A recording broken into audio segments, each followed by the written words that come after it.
Isso me chamou a atenção numa palestra que eu fui numa jornada do Conselho Federal de Farmácia, onde uma pessoa deu uma palestra com esse título, né? Isso me fez refletir. Então, vamos começar aqui com outro videozinho.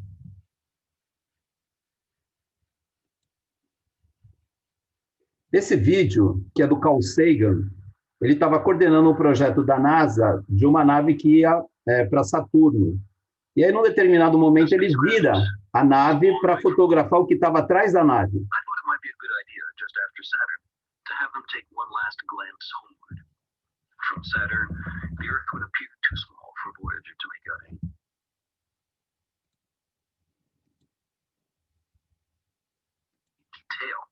Our planet would be just a point of light, a lonely pixel, hardly distinguishable from the many other points of light Voyager would see, nearby planets, far-off suns. But precisely because of the obscurity of our world thus revealed, such a picture might be worth having. It had been well understood by the scientists and philosophers of classical antiquity that the Earth was a mere point in a vast, encompassing cosmos. No one had ever seen it as such. Here was our first chance, and perhaps also our last, for decades to come. So, here they are. A mosaic of squares laid down on top of the planets, and backgrounds smattering of more distant stars. Because of the reflection of sunlight on the spacecraft, the Earth seems to be sitting in a beam of light, as if there was some special significance to this small world. It's just an accident of geometry and optics. There is no sign of humans in this picture. Not our be working on the Earth's surface, not our machines, not ourselves. From this distant vantage point, the Earth might not seem of any particular interest. But for us, it's different. Consider again that dot. That's here. That's home. That's us. On it, everyone you love, everyone you know, everyone you ever heard of, every human being who ever was, lived out their lives. The aggregate of our joy and suffering, thousands of confident religions, ideologies, and economic doctrines, every hunter and forager, every hero and coward, every creator and destroyer of civilization, every king and peasant, every young couple in love, every mother and father, hopeful child, inventor and explorer, every teacher of morals, every corrupt politician, every superstar, every supreme leader, every saint and sinner in the history of our species lived there on a mote of dust, suspended in a sunbeam. The Earth is a very small stage in a vast cosmic arena. Think of the rivers of blood spilled by all those generals and emperors, so that in glory and triumph they could become the momentary masters of a fraction of a dot. Think of the endless cruelties visited by the inhabitants of one corner of this pixel on the scarcely distinguishable inhabitants of some other corner.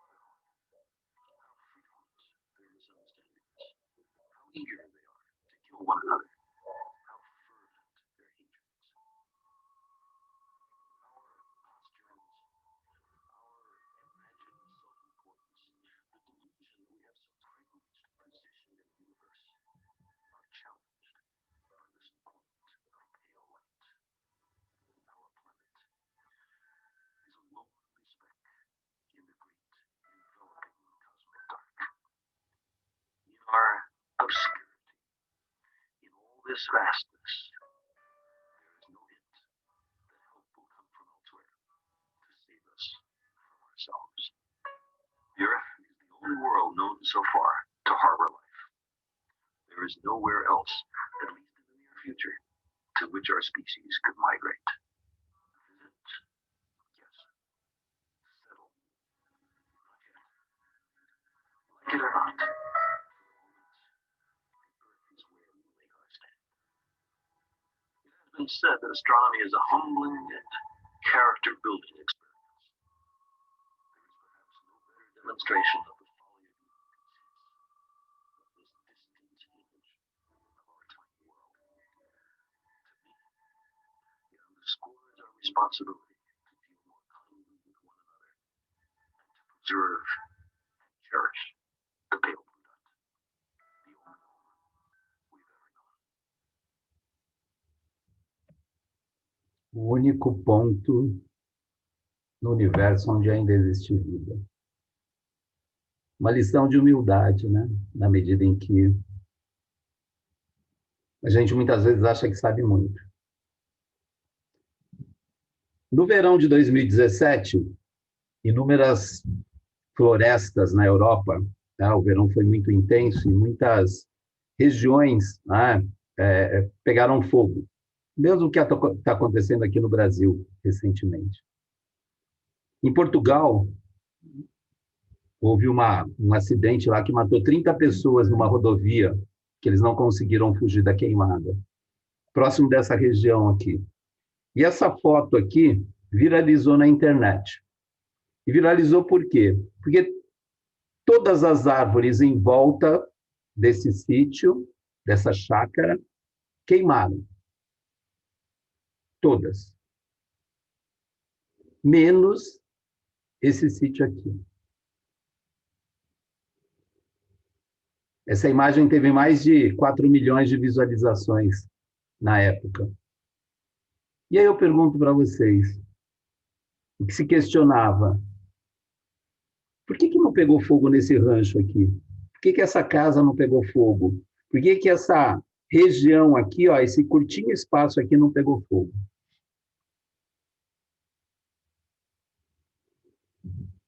Depois de algum tempo, alguém deu uma resposta. Essa região é uma região de reflorestamento. O que tem aqui é eucalipto. Né? E o eucalipto, não sei se vocês sabem, é uma árvore que tem uma raiz muito curta. Né? E o eucalipto é tipo uma erva daninha. Onde nasce eucalipto não cresce mais nada, porque ele consome todos os nutrientes daquela região. Diferentemente desse sítio aqui, ó, onde o dono do sítio preservou a floresta nativa, que era constituída basicamente por árvores de oliveira e árvores nativas da região. Essas árvores têm raízes profundas que buscam no subsolo a água necessária para elas sobreviverem. E por acessarem a água lá do subsolo, mantém a umidade relativa dessa região bastante elevada. O que fez com que as chamas não conseguissem queimar as árvores desse sítio. As raízes dessas árvores representam para a gente os nossos valores. Da mesma forma que ela salvou a vida, né, nesse sítio aqui, né, são os nossos valores, são as nossas tradições que mantêm, né, o nosso comportamento, que ditam muitas vezes o comportamento que a gente tem. Uma nova farmácia ou um novo farmacêutico?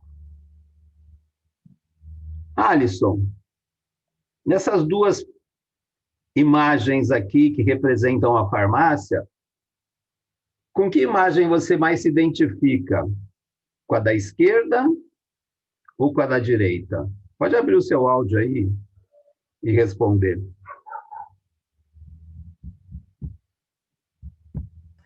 Boa noite, professor. Qual que você se identifica mais? Com a da direita ou com a da esquerda?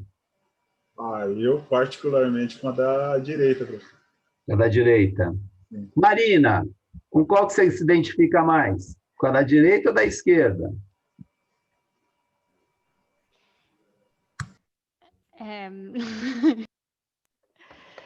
Eu acho a da direita um pouco agressiva. Uhum. Então se identifica mais com a da esquerda. Exato. E a Ana Paula, qual que você se identifica mais, Ana? Eu acho que da esquerda. A da esquerda? Tá. E o seu Jacob? Com qual que o senhor se identifica mais, seu Jacob? Oi, mestre. Qual a imagem que você se identifica mais? Com a da direita ou da esquerda? Pois é, como eu sou professor de Tai Chi, eu entendo que as duas equilibram, de certa forma, dentro de nós, porque nós temos essas duas forças dentro de nós que tendem a se equilibrar. O meu lado romântico se equilibra com o lado esquerdo, mas eu sei que nós temos esses dois dentro de nós. Muito bem. E você, Jonas, qual que você se identifica mais? Com a da esquerda ou com a da direita? Professor, boa noite. Boa noite. Eu, assim como o Alisson, me identifico mais com a da direita. Com a da direita, né? Então, a gente percebe, né, que o pessoal, ele, ora se identifica com uma imagem um pouco mais tradicional, né? Essa daqui, todo o símbolo da farmácia, né, em qualquer local que você vai, tem um símbolo desse, né? Geometricamente mais adequado, diferentemente da direita, né? Que ela não é tão harmônica, né? Ela tem traços curtos e traços mais longos, né? Parece que é uma serpente que está meio nervosa, querendo alguma coisa, né? E a outra não, já é uma imagem um pouco mais tradicional, né? Isso tem algum impacto com a sua personalidade? Pode ser, né? Tem gente que é mais tranquila, né? Tem gente que é mais agitada, que quer ver a coisa acontecer mais rapidamente, né? Então, eu queria fazer com vocês algumas reflexões, né? De um farmacêutico antigo que já conviveu com essa realidade, já conviveu com essa realidade quando jovem também. Há 4 anos atrás, vocês tomaram uma decisão importante, que é ser farmacêuticos. E, para ser farmacêuticos, vocês buscaram uma universidade, um instituto, né? E esse instituto se propõe, então, né, a transmitir para vocês conhecimento, e conhecimento vocês adquiriram nas aulas que os professores deram, na biblioteca, estudando, lendo artigos, lendo livros, né? Então, esse conhecimento foi sendo adquirido ao longo desses 4 anos, né? Mas no curso de farmácia, além do conhecimento, a gente precisa também adquirir habilidade para fazer um exame, habilidade para fazer, preparar um medicamento, habilidade de comunicação para conversar com um paciente, né?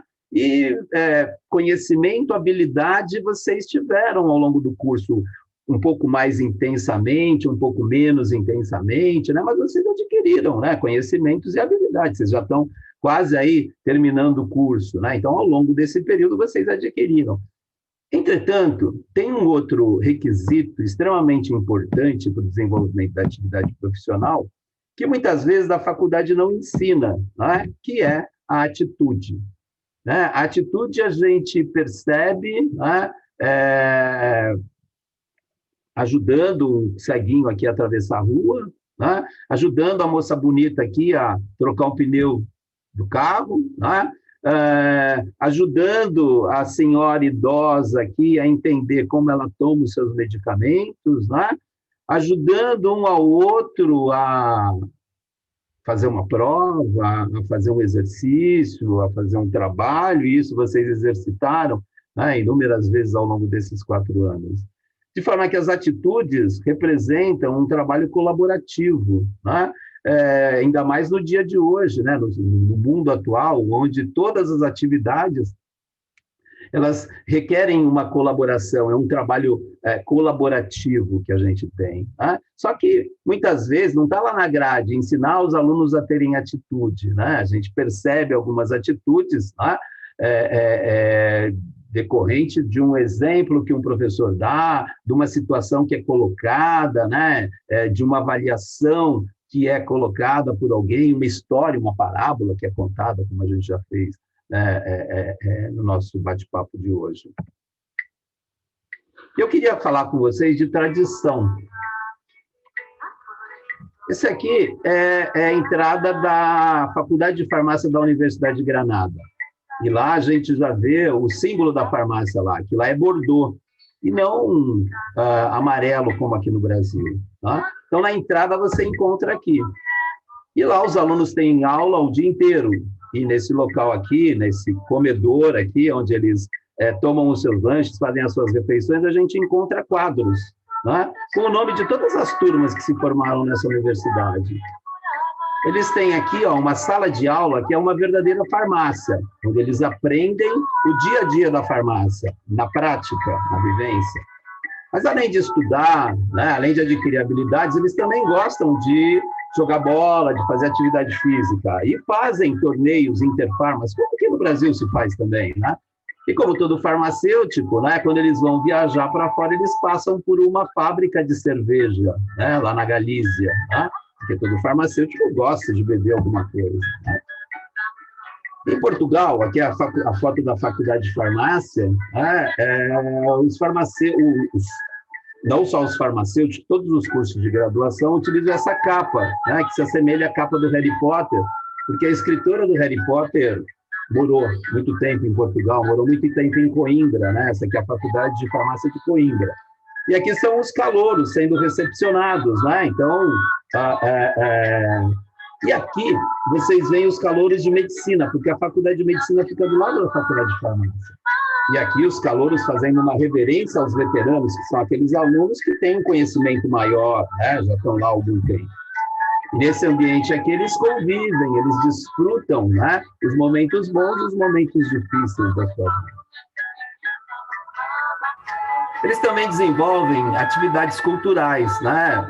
Eles formam grupos chamados de tunas, né? E aqui vocês têm uma tuna de estudantes de medicina, né? Como lá tudo a faculdade é paga, eles precisam arrumar um dinheirinho para sobreviver e para tomar uma cervejinha de vez em quando, né? Então eles lá na rua tocam para o pessoal. Essa aqui é o pórtico da Universidade de Coimbra, né? Ela foi fundada em 1280 alguma coisa, ou seja, ela é muito mais antiga do que o próprio Brasil. E nessa entrada, hoje em dia, nesse local aqui, eles têm cursos de Direito e de Filosofia. E tem uma entradinha ali, bem ali atrás, ó, que tem essa parede aqui, né? E isso é uma tradição entre os estudantes, né? Lá eles têm como um agente de mau agouro a raposa. Aqui é o saci-pererê, pode ser qualquer outro agente de mau agouro, mas lá eles consideram que a raposa é um animal de mau agouro. E toda vez que eles vão fazer uma prova, eles passam nesse portal aqui, ó, e dão um chute na raposa, como que querendo espantar o mau agouro para fazer uma boa prova. Então, vocês percebam aqui, ó, que o azulejo está até bem sujinho, de tanto que os alunos chutam esse azulejo para espantar, né, o mau agouro representado aí pela raposa. Eles têm, então, tunas musicais, né? E aqui vocês veem fotos que são bem antigas, essas tunas não são novas, né? E eles cantam, né? Desenvolvem essa música que vocês acabaram de ouvir, né? É desse grupo aqui, né, que compôs e alegram os ambientes, né? E com isso também, né, ganham um dinheirinho para poder sobreviver. Aqui é a tuna da farmácia. A tuna pode ser masculina ou pode ser feminina. De vez em quando essas tunas se encontram, né? Como é da farmácia, ela é chamada então de fartuna, né? E aqui, ó, é a bandeira da tuna. Então, além de estudarem para serem farmacêuticos, eles também cultivam as atividades culturais, né? E se apresentam em jornadas, em eventos científicos, né? Então, isso é bastante comum. E quando eles se formam, eles mantêm, então, as suas túnicas, né? E participam de eventos, né? Mesmo depois de formados. Ali vocês viram alguns alunos, alguns brasileiros, que foram numa festa e estava o pessoal lá, uma festa da universidade, e o pessoal estava lá com as suas túnicas. Eu não sei de onde vocês vieram, e com certeza vocês vieram de vários locais, alguns vieram da praia, outros vieram da cidade grande, outros da roça, né? Mas aqui no ITES vocês se encontraram com o objetivo de serem farmacêuticos, de adquirirem conhecimento, de adquirirem habilidades e atitudes para serem farmacêuticos. E vocês estão chegando ao final desse processo agora, né? E vocês trouxeram consigo, né, cada um de vocês, né, a formação familiar, né, a tradição, a cultura, né, que a família de vocês, cada um de vocês recebeu das suas famílias. E aqui vocês passaram a conviver, né? E aprenderam, né, nesse convívio, né, a ressaltar as características individuais. Afinal de contas, foram 4 anos, né, no qual vocês conviveram intensamente, quer fazendo festinha, né? Quer participando de jornadas, participando de eventos, né? Nos quais o objetivo era adquirir mais conhecimento, mas também era o objetivo de adquirir um congraçamento, né? Entre todos vocês, né? Ali vocês encontraram outros profissionais nessas jornadas, né? E ali viveram momentos alegres, né? Que vão ficar marcados indelevelmente na memória de cada um de vocês, né? Quando vocês forem velhinhos, vocês vão se lembrar desses momentos, né?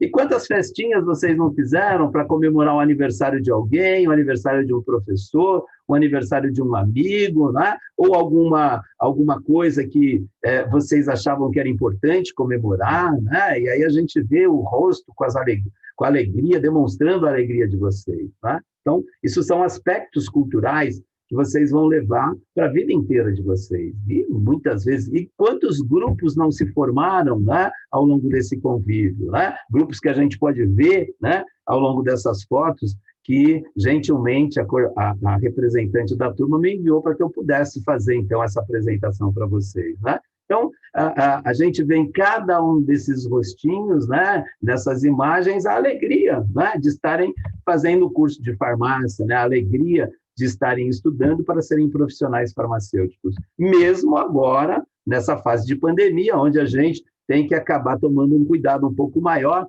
para adquirir aquelas habilidades tão importantes para que a gente possa ser um bom profissional, né? E quiçá, né, em Portugal e na Espanha, nos consultórios farmacêuticos que eu entro, né, nas farmácias que eu vou, quando eu vou visitar alguma farmácia ou algum laboratório de manipulação, eu vejo sempre pendurado na parede, né, na sala do farmacêutico, esse quadro, né? Um quadro que representa os seus companheiros de viagem ao longo da graduação, ou mesmo até na pós-graduação, né? E quem sabe essas carinhas aqui, né, representadas nessa imagem, não pudessem fazer parte de um quadro desse, onde cada um de vocês teria um quadro para pendurar na sua sala, no seu escritório, quando vocês estiverem desenvolvendo atividades profissionais, e dizer, olha, esses daqui são os meus amigos de formação, né? Muitos caminhos vão ser moldados, né? Mas a gente sempre guarda a recordação dos amigos que fizeram com a gente uma viagem muito longa. E lembra que apesar da gente achar que a gente sabe muito, né? A gente não sabe nada, né? A gente sabe muito pouco, né? A Terra é um pontinho de areia na vastidão do universo. E a gente está sempre tendo de aprender alguma coisa nova, né? Eu digo que a gente sempre está em processo de construção, né? Em cada momento da nossa vida, em cada queda que a gente tem, em cada degrau que a gente sobe, né? A gente está sempre em processo de construção. E essa construção não para, só vai parar quando a gente morrer, né? Porque a gente está sempre no processo de construção. E para vocês, né, que têm uma formação generalista, como eu falei, um pouco diferente da minha, né? Vocês são super farmacêuticos, porque vocês têm todo o material, todo o conteúdo de análises clínicas, de indústria farmacêutica, da área de alimentos e da área de dispensação de medicamentos. Vocês são profissionais com um grande cabedal de conhecimento. E eu não sei se eu já falei para vocês, eu acho que na primeira aula de farmacotécnica eu falei, os trabalhos demonstram que 70% dos senhores vai atuar na área de dispensação. 70% de vocês vai trabalhar numa farmácia, numa drogaria, numa farmácia de manipulação, numa farmácia hospitalar, ou em alguma atividade de dispensação de medicamentos, no serviço público, numa unidade básica de saúde, né? Graças a essa formação generalista que vocês adquiriram, né, ao longo desses 4 anos. E o que o mercado espera de vocês? Ele espera de vocês competências, não só técnicas, mas também competências administrativas, a capacidade de gerenciar pessoas, a capacidade de serem líderes, né, de pessoas que vão executar tarefas. Quem contratar vocês para trabalhar vai querer que vocês apresentem, depois de algum tempo, resultado. E resultado positivo, porque se for negativo, vai mandar vocês embora. né? E a gente espera, a gente como professor, a gente espera sempre o sucesso dos nossos alunos, né? E eu espero, né, com grande expectativa que todos vocês tenham um sucesso profissional. Entretanto, a gente não pode esquecer que tudo que vocês viram na faculdade vai ter um impacto, né, um alto impacto da tecnologia. As análises bioquímicas que vocês fizeram manualmente no laboratório, né, num hospital, num laboratório grande de análises clínicas, é tudo automatizado, é tudo feito por esses equipamentos. A gente não trabalha mais manualmente, né? Então, vocês vão ter que se adaptar, quando forem trabalhar, à realidade desses equipamentos. Faz parte do dia a dia do farmacêutico de análises clínicas. Quem for trabalhar na indústria, né, vai ter que mexer, né, com equipamentos altamente modernos, né, geralmente eletrônicos, onde são coordenados, né, por computadores, né? Aqui tem um cromatógrafo, né? Então, vocês tiveram a teoria de cromatografia, né? Outro dia eu fui na Eurofarma, passei lá na área de controle de qualidade deles, eles tinham mais de 100 cromatógrafos para fazer o controle de qualidade dos produtos preparados, né? Isso aqui é um dissolutor. Dissolutor é algo normal dentro da indústria farmacêutica, né? Então, vocês vão ter que acabar atuando com esse tipo de material.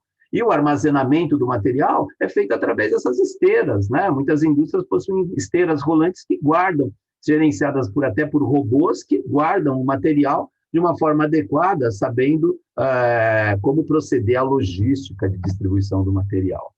Mesmo em centros logísticos, olha aqui, né? A gente tem esteiras rolantes, né, que permitem que a separação de um pedido de uma farmácia seja feito e entregue em menos de 2 horas, né? Hoje a gente tem distribuidoras de material, de medicamentos, de material de saúde, que conseguem entregar os medicamentos numa velocidade muito grande, né? Graças ao quê? Graças aos equipamentos, graças aos recursos tecnológicos. Eu vou mostrar para vocês a tecnologia num hospital público, lá de Granada, um hospital chamado Virgem de las Nieves, tá? É um hospital do SUS deles lá, né? E a gente percebe nesse hospital, aqui, ó, algumas coisas que a gente já falou para vocês durante as aulas de farmácia hospitalar, como armários eletrônicos de separação, como esse aqui, ó, que permitem uma separação rápida de uma grande quantidade de pacientes, de prescrição de pacientes. Aqui vocês têm, olha, os tubos pneumáticos, né, que permitem que a farmácia mande para qualquer setor do hospital medicamentos de uma forma muito rápida. Você coloca o medicamento dentro desse tubo, coloca ele aqui no tubinho e aperta o local onde ele tem que ir, ele vai, em alguns segundos ele chega lá no local. Aqui, ó, pias de lavagem de mãos totalmente automatizadas, né? Aqui algumas a gente já tem no Brasil, tá?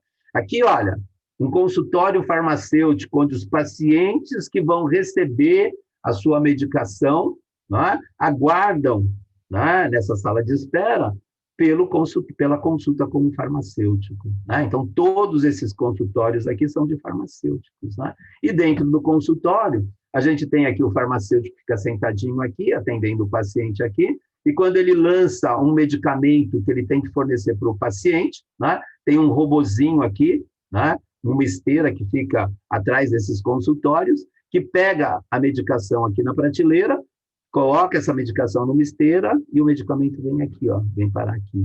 De forma que o farmacêutico não precisa nem levantar para pegar o medicamento que ele vai estar orientando o paciente a tomar, né? Então, essa tecnologia já está chegando aqui no Brasil, não é uma tecnologia nova, né? Aqui um outro hospital, né, em Sevilha, lá na Espanha também, olha aqui, ó, o armário eletrônico, né? A gente tem aqui, ó, pelo menos 60 leitos de pacientes. Cada caixinha dessa aqui é um leito de paciente aqui, ó, né? Esses 60 leitos aqui, essas 60 prescrições, são separadas com esse armário eletrônico aqui em menos de 1 hora. Ou seja, rapidamente esse técnico de farmácia consegue preparar a medicação em dose unitária para ser mandada rapidamente para os pacientes que precisam da medicação. Entretanto, né, conhecimento, habilidade, sempre vai ser necessário na profissão farmacêutica, né? Conhecimento para as comissões de farmácia terapêutica, comissões das mais variadas que a gente tem no hospital e que precisa de livros para a gente poder estar resolvendo dúvidas, tirando dúvidas dos profissionais de saúde, habilidades para preparar uma nutrição parenteral, habilidade para preparar uma mistura de antineoplásicos, né? Então, toda essa habilidade, todo esse conhecimento que vocês adquiriram é necessário para realizar essas atividades. Entretanto, 70% de vocês vai trabalhar em farmácia, em drogaria, em farmácia de manipulação. E aqui vocês têm algumas imagens de algumas farmácias. Né? Nessa farmácia aqui, tradicional, né, bem no centro de Sevilha, cada azulejo aqui representa um símbolo químico. É uma farmácia lindíssima ali dentro. Né? Nessa outra aqui também, né, numa grande via de Sevilha, a gente vê que é uma farmácia especializada em dermofarmácia.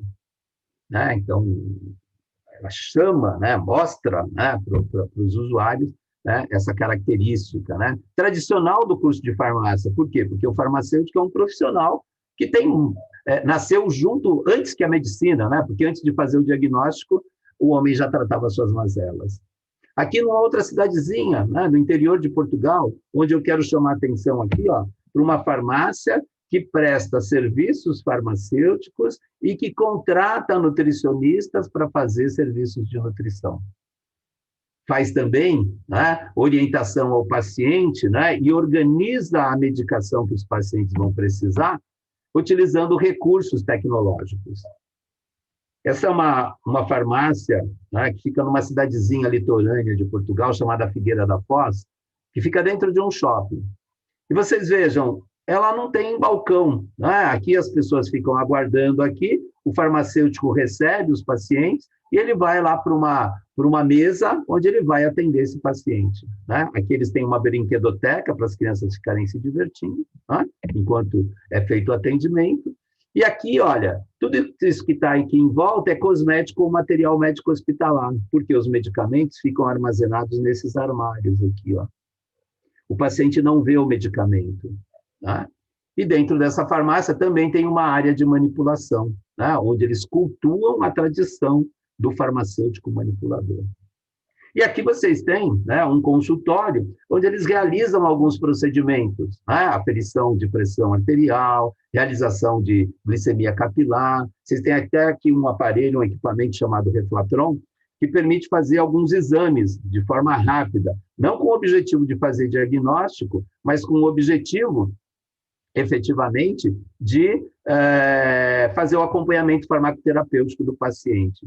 E nessa farmácia, eles cobram por essa atividade. Então, na entrada da farmácia, tem aqui, ó, o que essa farmácia faz, os testes que ela faz de acompanhamento, né? E aqui, ó, vocês têm os preços, uma tabelinha de preço. Né? Então, vamos olhar aqui, ó, segmento farmacoterapêutico, 15 euros, né? E segmento farmacoterapêutico de pensionistas, o pessoal que já está aposentado, é mais barato, 10 euros.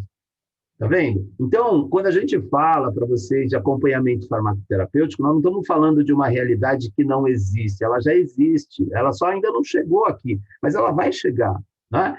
E nessa farmácia eles têm, inclusive, um auditório, né, onde eles fazem o treinamento, né, não só dos funcionários, mas fazem educação sanitária com a população. Aqui nesse dia a gente estava aqui fazendo uma visita, teve uma apresentação aí onde a gente foi no auditório desta farmácia. Estamos falando de uma farmácia de uma cidade pequenininha de Portugal, numa cidade litorânea. Né? Aqui já em Lisboa, olha, uma farmácia chamada Farmácia do Altinho, tem uma professora aqui que é muito conhecida, porque ela dá muitos cursos, inclusive aqui no Brasil, sobre acompanhamento farmacoterapêutico, né? Ela tem mestrado, ela tem doutorado e o marido dela tem mestrado. E naquela outra farmácia, dos 4 farmacêuticos que trabalham naquela farmácia, todos eles, 3 deles têm doutorado e um deles tem mestrado. Tá? Então, fazer ciência dentro de uma farmácia é possível. Em Portugal, eles fazem isso. A gente só não percebe isso com muita frequência aqui no Brasil. Né? Mas ser dono de uma farmácia é exercer uma atividade profissional liberal, onde você vai ser o responsável por tudo aquilo que você faz. Né? E um empreendedor, um empresário, né? E não por isso você pode deixar de ser, de fazer um mestrado, de fazer um doutorado, para melhorar, né, o seu conhecimento, aumentar os níveis de conhecimento. Percebam que nessa farmácia é um pouquinho diferente, né? Ele tem um balcão de triagem aqui, onde o paciente chega aqui, ó. Se ele tem receita, ele vai ser atendido pelo farmacêutico lá no consultório farmacêutico. Se ele não tem receita e ele quer uma ajuda, ele vai entrar aqui e vai conversar com o farmacêutico. Olha, eu estou com tal problema de saúde, como é que você pode me ajudar?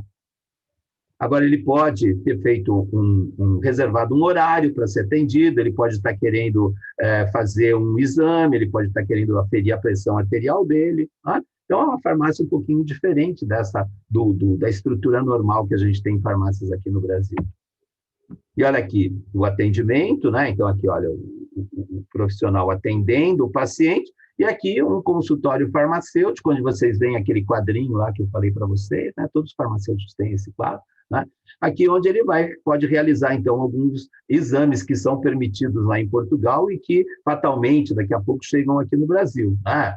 Algumas redes de farmácia já estão utilizando um equipamento chamado InLab para fazer algumas análises, né, dentro da própria farmácia, para fazer o acompanhamento farmacoterapêutico do paciente. E aqui eles podem fazer também, ó, isso é ótimo para idoso, né? Isso aqui é um sisteminha que eles têm lá, né, chamado SPD, né, onde eles separam a medicação para os pacientes para a semana toda, segunda, terça, quarta, quinta, sexta, sábado, domingo, né, por horários, né? Eles cobram para fazer isso aqui. Além do paciente comprar a medicação da farmácia, isso aqui é cobrado do paciente, ele paga por isso. Né? Então, imagina um paciente idoso que tem dificuldade para lembrar que medicamento que ele vai tomar, ou mesmo o cuidador, muitas vezes tem dificuldade, né? Ele recebe isso aqui, ó, uma vez por semana, né? Esse pill box aqui, né? Para que o paciente possa aderir melhor ao tratamento, porque sabendo o horário que ele vai tomar, ele adere melhor ao tratamento. E se uma dessas abinhas aqui não estiver aberta, significa que o paciente não tomou o medicamento, significa que ele não aderiu ao tratamento. Lá eles fazem, como algumas farmácias aqui no Brasil fazem também, né? Que é uma área de descarte de medicamento vencido, medicamento fora de uso, né? Em vez de jogar no lixo comum, eles recolhem esse material, e esse material tem um descarte adequado. Né? Algumas farmácias aqui no Brasil já estão fazendo isso, né? Já tem feito essa atividade.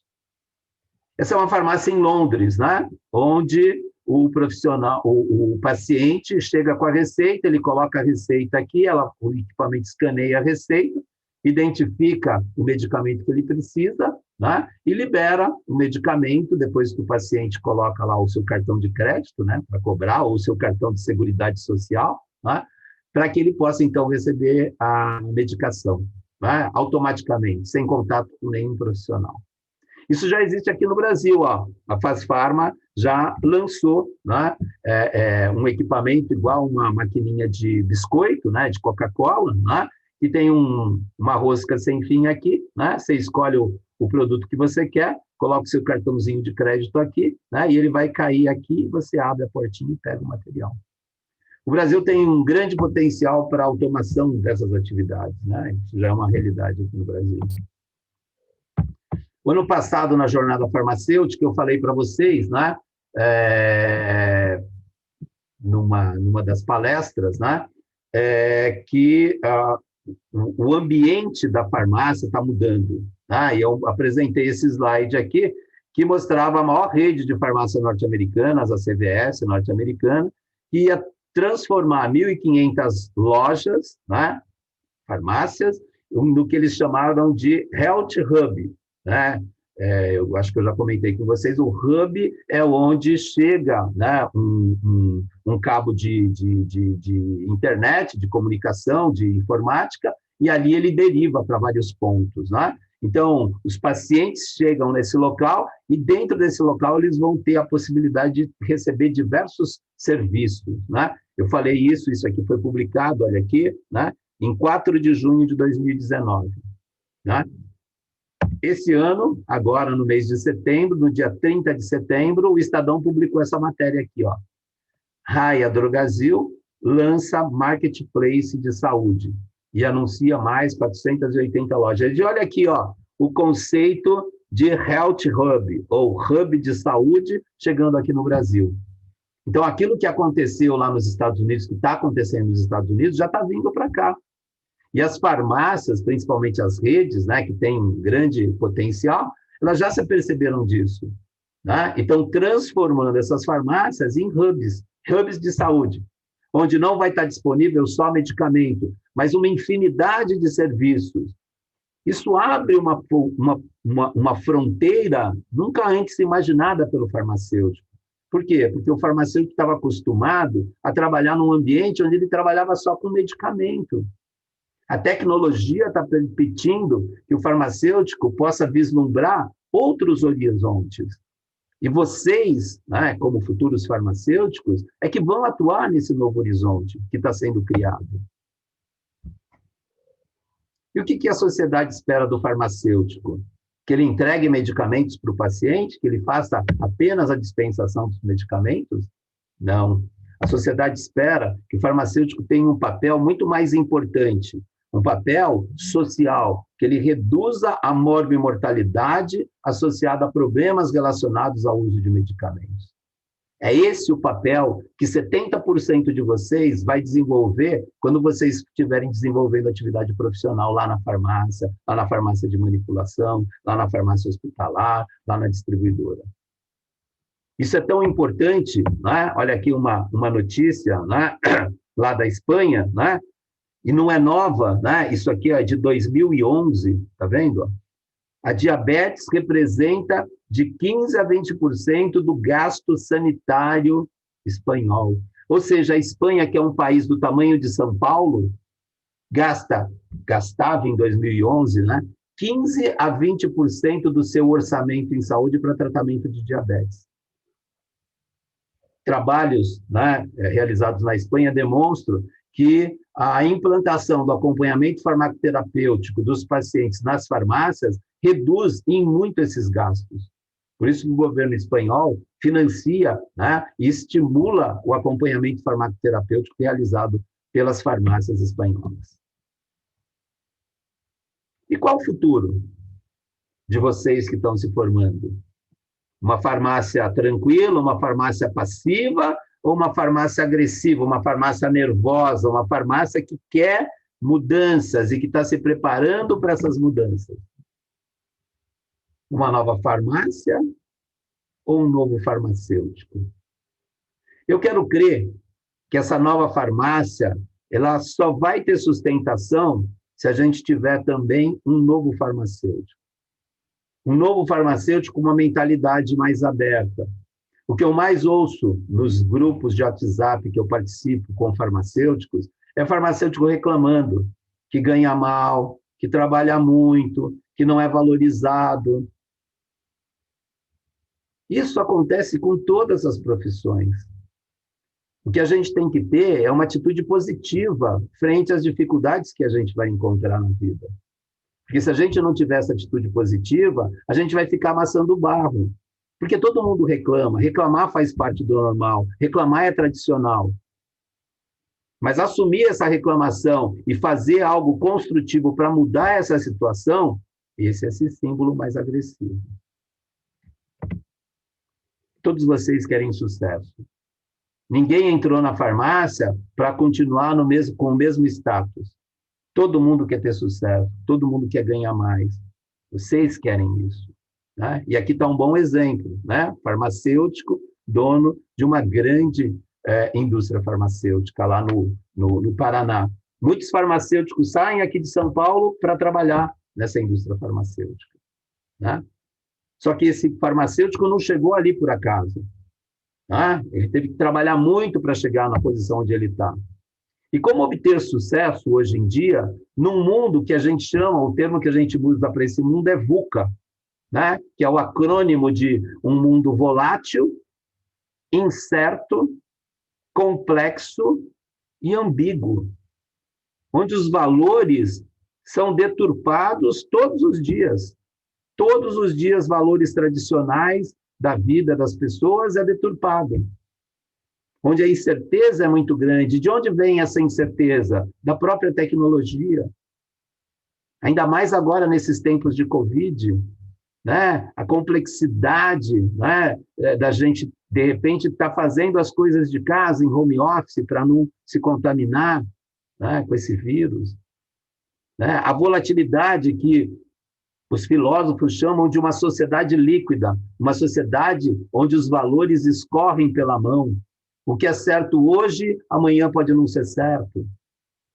Como se comportar dentro de um mundo ambíguo como esse que a gente está, um mundo VUCA, né? E vocês vão vivenciar esse mundo, né? A maior parte da vida de vocês, porque vocês são jovens, né?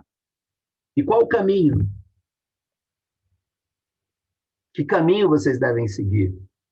Eu não tenho essa resposta. Cada um de vocês vai ter que construir o seu caminho. E caminho a gente só constrói caminhando. Agora, não deixem que a música do Zeca Pagodinho direcione vocês. Sejam os senhores, os gestores da vida de vocês. E não deixem que a vida leve vocês para onde ela quer. Definam o que vocês querem para a sua vida. Esse é o caminho, né? No mundo confuso, no mundo dúbio, no mundo líquido, numa sociedade líquida que a gente tem como hoje. Alguns autores, segundo esse autor Delors, a educação é um processo para toda a vida e deve estar assentada em 4 pilares: aprender a conhecer, aprender a fazer, aprender a conviver, mesmo na dificuldade, e aprender a ser. É aquilo que eu falei, a gente está sempre em transformação. A gente não para nunca de estudar. A gente sempre está procurando algo novo, a gente está sempre se atualizando os seus conhecimentos. Talvez o caminho seja esse. Por quê? Porque a sociedade espera do farmacêutico que ele cumpra o seu papel dentro da sociedade. Mas, para isso, vocês não podem pensar como Schopenhauer, que é o filósofo da depressão. Né? Quando ele diz que cada homem toma os limites do seu próprio campo de visão como limites do mundo. Isso não pode ser a realidade. Você não pode achar que você tem a certeza de tudo, que que a sua opinião é a única opinião que existe. Porque senão você estaria fazendo que nem um rinoceronte pintor, né? Você não vai enxergar a floresta que está lá na frente, você vai enxergar só o seu chifre, né? E vai pintar só o seu chifre. Quando, né, tem um mundo lá na frente, tem uma floresta lá na frente, né? Os gestores dizem, você tem que enxergar a árvore, mas depois de enxergar a árvore, você tem que ver a floresta que está atrás dela. É assim que vocês vão ter sucesso. Mas qual é o segredo do sucesso? Um cara chamado Harvey Eker, ele escreveu um livro chamado Os Segredos da Mente Milionária. Segundo Eker, existe uma fórmula para você ter sucesso. E decorem essa fórmula. Essa fórmula é PSA. Pensamentos levam a sentimentos, sentimentos conduzem a ações e ações conduzem a resultados. Voltando lá para os nossos primeiros slides, né? Resultado vai depender da sua atitude. Como você vai se comportar frente aos problemas que vão ocorrer ao longo da sua vida. Ninguém faz nada se não quer fazer. Pensamento. Muitas vezes a gente tem que recondicionar os nossos pensamentos. Mudar a concepção de mundo que a gente tem. Alterar. Por quê? Porque são esses pensamentos que vão fazer com que a gente tenha uma sensação interna, e essa sensação interna é que vai fazer com que a gente se movimente para obter resultados. Tudo que se fala hoje em dia, né, em termos de mentoria para isso, mentoria para aquilo, você ouve falar muito disso. Explora exatamente isso aqui, ó. Né? Modificações na forma de pensar. Recondicionar a sua forma de pensar. Porque ela é chave para que você obtenha resultados. Pensem nisso. Isso é muito importante, né, para aquilo que espera vocês ao longo do caminho. PSA. Pensamento leva a sentimento, sentimento leva a ação, e ação leva a resultado. Se você ficar sentado no seu sofá vendo novela, Você vai perder um tempo danado que você poderia estar fazendo uma outra atividade mais construtiva. Não que novela não seja algo agradável. Vão existir momentos em que vai ser agradável para você assistir um capítulo de novela. Mas não faça da novela o seu hábito. Tá? Existem outras coisas mais importantes do que a novela. 10 dicas para uma atitude positiva.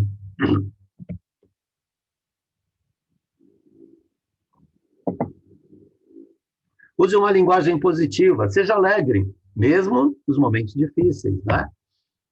Eles estão ali para fazer com que a gente seja mais forte. Esteja disposto a fazer pelos outros sem julgar o que o outro acha, o que os outros acham. Se você quer ajudar, vai lá e ajuda. Resolva em vez de reclamar.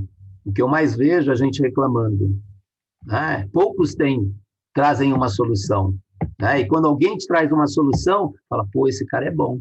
Ele pensou diferente. Né? O chefe de vocês vai pensar assim. Seja um exemplo para os outros seguirem. Né? Tentem ser um exemplo para os subordinados, porque vocês, como farmacêuticos, vocês sempre vão ter pessoas subordinadas a vocês. Vocês sempre vão ser chefes de alguém. Né? Então, sejam exemplos para aqueles que vocês vão chefiar. Não respondam com emoção. Para a gente não responder com emoção e para a gente tomar a decisão correta, a gente tem que dar um tempo, tem que pensar no que a gente vai falar. E muitas vezes é bom fazer uma perguntinha antes de responder. Esqueça aqueles que só criticam e que vivem revoltados. Eles não vão contribuir para o crescimento da humanidade, do ser humano. Né? Vão ser mais pessoas que vão reclamar. Supere a preguiça e a procrastinação. Não deixa para fazer amanhã o que você pode fazer agora. Às vezes é cansativo, às vezes você está cansado, mas se você for dormir e acordar amanhã de manhã, você esqueceu o que você tinha que fazer. Né? Então, tenta fazer na hora, tenta resolver na hora, não procrastina o que você tem que fazer. Tenha esperança de que tudo é possível. Né? Se você tiver fé, se você tiver esperança, né, você vai perceber, né, que mesmo os sonhos mais difíceis, né, eles se tornam realidade. Esses dias eu estava vendo uma entrevista do Lewis Hamilton, né, que superou o Michael Schumacher como campeão do mundo. Garoto, negro, né, que tinha, né, e se espelhou em quem? Se espelhou no Ayrton Senna. Né? E por se espelhar no Ayrton Senna, né, ele gosta, né, de falar do Ayrton Senna e utilizou ele como modelo para o seu desenvolvimento como piloto de Fórmula 1. Deixe-se surpreender com as pessoas. Né? O Papa Francisco, no primeiro ano do seu pontificado, ele falou isso. Né?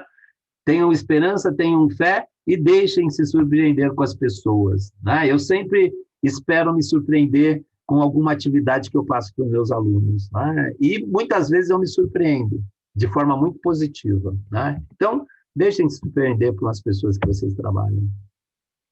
Por fim, para tomar a decisão correta, você tem que avaliar você, no fundo do seu coração. Você tem que se conhecer. E a gente só se conhece quando a gente percebe que a gente é um grãozinho de areia dentro do universo. Que a gente não sabe mais do que ninguém.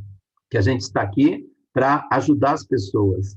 E ajudar as pessoas de todas as formas, com os dons que você recebeu, com os dons que você cultivou, com os dons que você adquiriu ao longo da sua vida profissional, mas principalmente com os valores que você traz da sua bagagem familiar.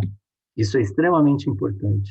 Né? Conheçam vocês. Se você se conhecer assim mesmo, você sempre vai tomar uma decisão correta e não vai se arrepender daquela decisão que você tomou lá na frente.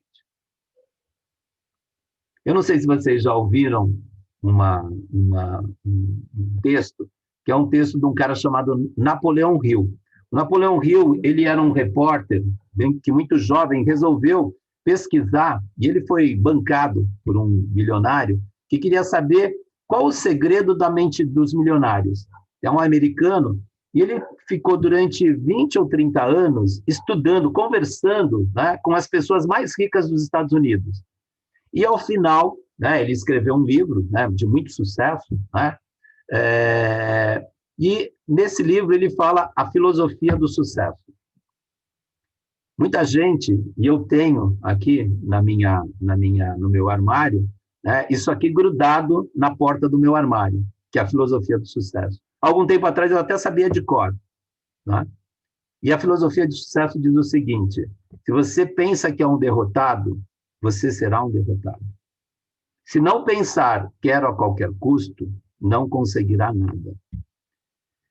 Mesmo que queira vencer, mas pensa que não vai conseguir, a vitória não sorrirá para você. Se você fizer as coisas pela metade, você será um fracassado. Nós descobrimos nesse mundo que o sucesso começa pela intenção da gente e tudo se determina pelo nosso espírito. Se você pensa que é um malogrado, você se tornará como tal. Se você almeja atingir uma posição mais elevada, deve, antes de obter a vitória, dotar-se da convicção de que conseguirá infalivelmente. A luta pela vida nem sempre é vantajosa aos fortes nem aos espertos. Mais cedo ou mais tarde, quem cativa a vitória é aquele que crê plenamente: eu conseguirei. Então, todo dia, né, você tem que levantar e falar: hoje eu vou vencer, hoje é meu dia, hoje eu vou comer o meu leão que eu preciso para continuar sobrevivendo. Né? Se você procrastinar, se você o seu pensamento não tiver esse espírito, você vai ser um malogrado, você vai ser um derrotado. E talvez daqui a 10 ou 20 anos você reclame: eu não sei por que eu fiz farmácia. Farmácia não me trouxe nada na vida. São as suas. Pensamento gera sentimento, sentimento gera ação e ação gera resultado. Filosofia do sucesso. O que nós, professores, não desejamos, o que eu ardentemente não desejo para nenhum de vocês, que vocês sejam farmacêutico samambaia ou farmacêutico do tipo João Sorrisão. Samambaia porque o vento bate e leva para um lado, bate e leva para o outro. Né? Ou o sorrisão é aquele que está sempre dando risada, né? Nunca se posiciona. Né? Ah, não, está tudo certo, está tudo beleza. Né? Posicionamento é importante. Né? Lembre-se, atitude positiva é tudo. PSA. Pensamentos levam a sentimentos, sentimentos levam a ação, e a ação vai levar a resultado.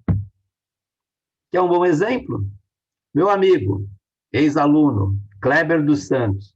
O Kleber foi meu orientando num TCC de logística. Eu nunca trabalhei com logística, mas ele queria fazer um TCC de logística.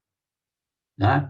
Falei: olha, Kleber, eu posso te orientar, mas né, você vai ter que correr atrás. Ele foi, correu atrás, fez o TCC, foi aprovado. E o que ele fez com o TCC dele? Colocou debaixo do bolso e foi bater de empresa de logística em empresa de logística para conseguir um emprego na área de logística farmacêutica. Kleber hoje é professor de vários cursos de pós-graduação na área de logística e tem pelo menos 3 livros já publicados sobre logística farmacêutica. E está aqui, ó, alegre, ele e o pai dele. O pai dele é propagandista era propagandista de medicamentos, e ele ali, farmacêutico da área de logística. Né? Contente, feliz, né? O pai dele imitando um anão ali. Todos querem ter sucesso, mas só quem tem atitude consegue. Lembra desse cara aí? Barack Obama, né? Primeiro negro a ser presidente dos Estados Unidos, 8 anos de mandato. Lembra qual foi o slogan da propaganda dele? Lembra? Yes, we can. E eu digo para vocês, yes, you can. Vocês podem ter sucesso. Vocês devem lutar pelo sucesso de vocês. E eu tenho certeza que vocês vão conseguir sucesso. Lembre-se, não há sucesso sem sacrifício. O sucesso vai ser doloroso. Vocês vão ter que trabalhar muito. O sucesso se conquista todos os dias. O sucesso de hoje é o pior inimigo de vocês, é o inimigo do sucesso de amanhã, porque aí você pode falar que já está bom, que já está tranquilo. Mas lembra, se você se acomodar, sempre vai ter alguém do seu lado querendo pegar o seu lugar. Sempre vai ter competição.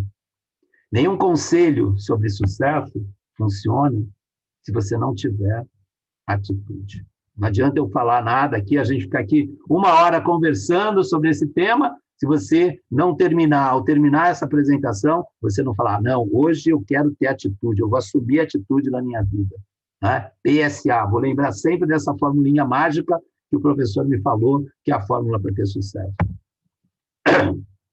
Entretanto, o seu ardor pelo sucesso pode ser tanto, né, que às vezes a gente esquece que a gente é um grãozinho de areia no universo. Menos que um grãozinho, né? Se a Terra é um grãozinho de areia no universo, a gente é muito menos que um grãozinho de areia no universo. Mas se esse sucesso começar a subir sua cabeça, lembra do Érico Veríssimo. É indispensável trabalhar, pois um mundo de criaturas passivas seria também triste e sem beleza. Precisamos, entretanto, dar um sentido humano às nossas realizações. E quando o amor ao dinheiro, ao sucesso, nos estiver deixando cegos, saibamos fazer pausas para olhar os lírios no campo e as aves no céu.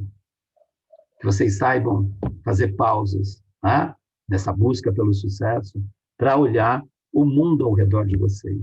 Né, que existe um mundo que está correndo ao redor de vocês. Como é bom ter amigos. Como é bonita a amizade. Nem bem a gente nasce e já sai à procura de amigos. Primeiro na nossa casa, no nosso lar, na rua onde a gente mora, no bairro. De repente o menino chega correndo em casa depois do seu primeiro dia de aula, contente, dizendo para a mãe, agora eu já tenho um amigo, meu primeiro amigo é assim, assim, contando entusiasmado como é o seu primeiro amigo, dada a importância que ele, tão pequenino, dá a um sentimento tão grandioso, que é o sentimento da amizade. A amizade abre portas que o dinheiro não abre, que o sucesso não abre, que o poder não abre. Como é bom ter amigos para as horas difíceis. Como é bom ter amigos para as horas felizes. Como é bom ter amigos para compartilhar, para desabafar, para comemorar. E de repente a gente sai pela vida sempre à procura de amigos. Até que um dia a gente descobre que para ter amigos é preciso ser amigo. Até que um dia a gente descobre que amigo não tem dia, não tem hora, que amigo é sempre agora. Que amigo não tem jeito, faz morada dentro do peito, pela vida fora. Por um amigo, se põe a mão no fogo sem receio de nenhuma dor. Pois amigos são parceiros de um jogo onde não há perdedor.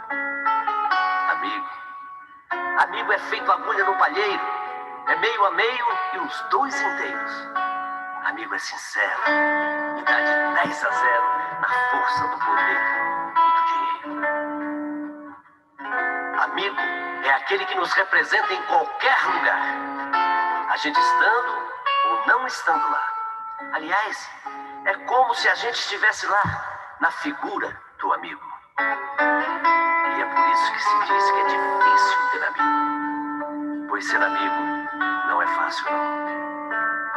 E é por isso que se diz que lealdade não tem preço. E que a amizade é o avesso da solidão. Num mundo tão doente e de amores tão distantes, amigo é uma espécie de transplante de coração. Amigo é feito um pai, que se adota feito um filho, é um Espírito Santo, um anjo guardião. A amizade vale ouro. Ter um amigo é ter um tesouro. Mantenham as amizades que vocês construíram, né? Ter um amigo é ter um tesouro. Muito sucesso a todos vocês. Ok? Muito obrigado aí pela presença de todos vocês, né? E eu espero que com essas palavras a gente tenha trazido um pouco, né, da nossa contribuição como profissional farmacêutico para o desenvolvimento de todos vocês. Foi uma honra.